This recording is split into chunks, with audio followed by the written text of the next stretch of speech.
నా పేరు ఆకాష్. నేను బీటెక్ ఫస్ట్ ఇయర్లో ఉన్నప్పుడు నా క్లాస్మేట్ శృతి అనే అమ్మాయిని లవ్ చేశాను. తను కాలేజ్కి దగ్గరలో ఉన్న హాస్టల్లో ఉంటుంది. ఒక 1 ఇయర్ వరకు వన్ సైడ్ లవ్ చేశాను.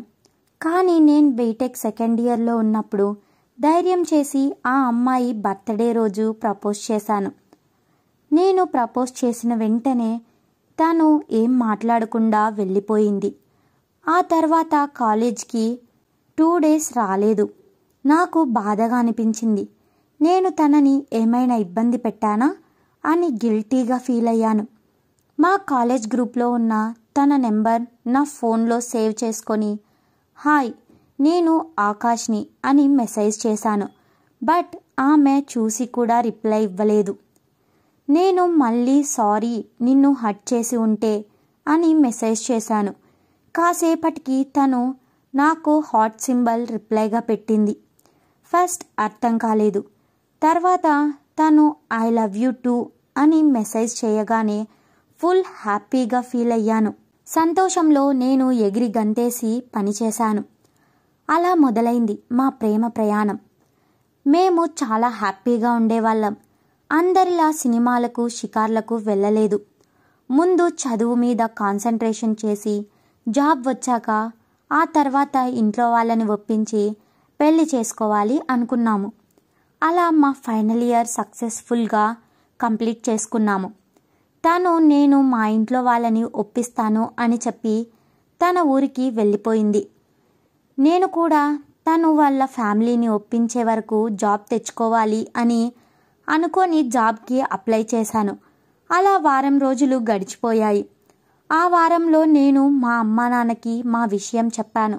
వాళ్ళు కూడా నీ ఇష్టమే మా ఇష్టం రా, జాబ్ వచ్చాక పెళ్లి చేస్తాము అన్నారు. నేను హ్యాపీగా తనకి కాల్ చేశాను. కానీ తన ఫోన్ లిఫ్ట్ చెయ్యలేదు. డాడీ ఉన్నారు, నేను తర్వాత కాల్ చేస్తానురా అని చెప్పి మెసేజ్ చేసింది. నేను కూడా మళ్ళీ కాల్ చేయలేదు. కానీ మెసేజ్ మాత్రం చేసేవాడిని. తప్పదుగా, వాళ్ళ ఫ్యామిలీని ఒప్పించే వరకు ఈ లాంగ్ డిస్టెన్స్ లవ్ తప్పదు అనుకున్నా. అలా మరుసటి రోజు నాకు కాల్ చేసి రేపు ఇంటర్వ్యూకి రమ్మని చెప్పారు. నేను తనకి మెసేజ్ చేశాను. తను ఆల్ ది బెస్ట్ రా అని మెసేజ్ చేసింది. నేను మరుసటి రోజు ఇంటర్వ్యూకి వెళ్ళాను.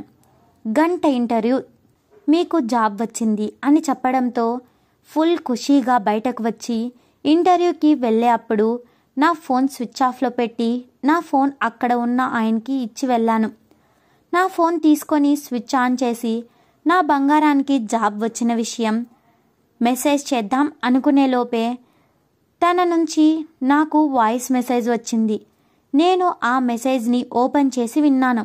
ఆకాష్, మా పేరెంట్స్కి మన లవ్ విషయం చెప్పానురా, కానీ వాళ్ళు ఒప్పుకోలేదు. నీది మా కులం కాదంట, నువ్వు తక్కువ జాతి వాడవు అని నీతో నా పెళ్ళికి మేము ఒప్పుకోము అన్నారా. నాకు వేరే వాడితో రేపు పెళ్లి చూపులు ఏర్పాటు చేశారు.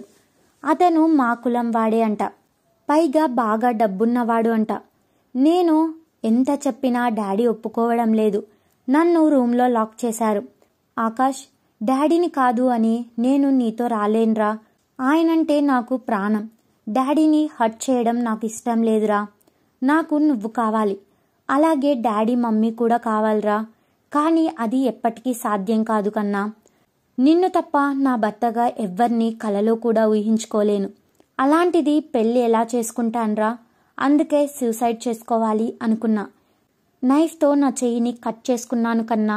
నొప్పిగా ఉందిరా. కానీ ఈ నొప్పి కన్నా నువ్వు నాకు దూరం అయితే వచ్చే పెయిన్ చాలా ఎక్కువ.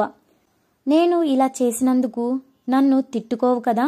వచ్చే జన్మంటూ ఉంటే నేను నీ కులం అమ్మాయిగా పుట్టి నిన్నే ప్రేమించి పెళ్లి చేసుకుంటాను. ఇప్పుడు మాత్రం నన్ను క్షమించురా. నువ్వు అస్సలు బాధపడకు. నీకు నాకన్నా బెటర్ అమ్మాయి నీ లైఫ్లోకి వస్తుంది. నిన్ను బాగా చూసుకుంటుంది. తనతో నువ్వు హ్యాపీగా ఉండు. చివరగా I love you so much రా, మిస్ యూ అని ఉంది. ఆ వాయిస్ రికార్డ్ వినగానే ఒక్కసారి నా ఊపిరి ఆగిపోయినట్టు అయ్యింది. నాకు తెలియకుండానే కంట్లో నుంచి నీళ్లు వస్తున్నాయి. కళ్ళు మసగ్గా బారిపోయాయి. ఏం చెయ్యాలో అర్థం కాలేదు.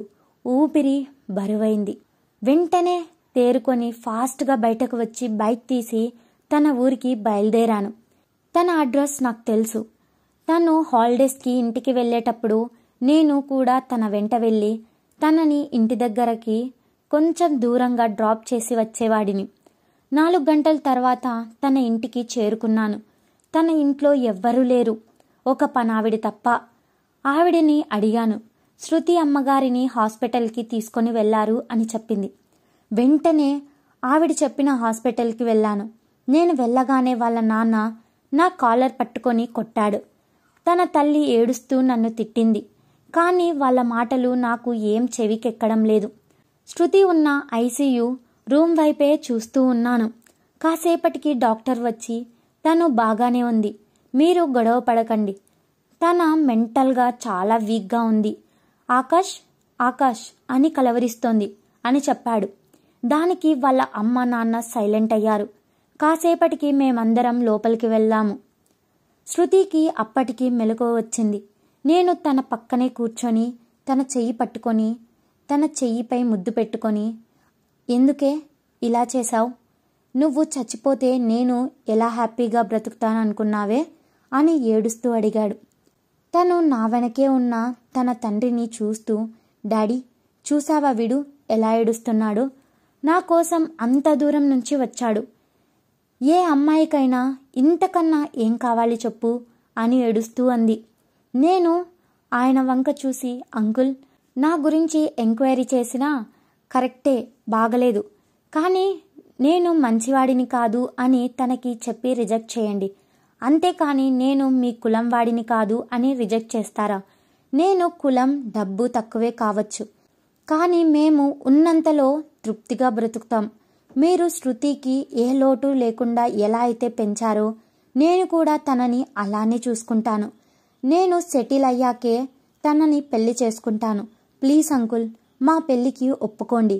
నేను తనని ఏడిపిస్తే మీకన్నా ముందు మా అమ్మా నాన్నే నన్ను తంతారు తెలుసా అని నేను అన్న మాటలకి వాళ్ళు చిన్నగా నవ్వారు.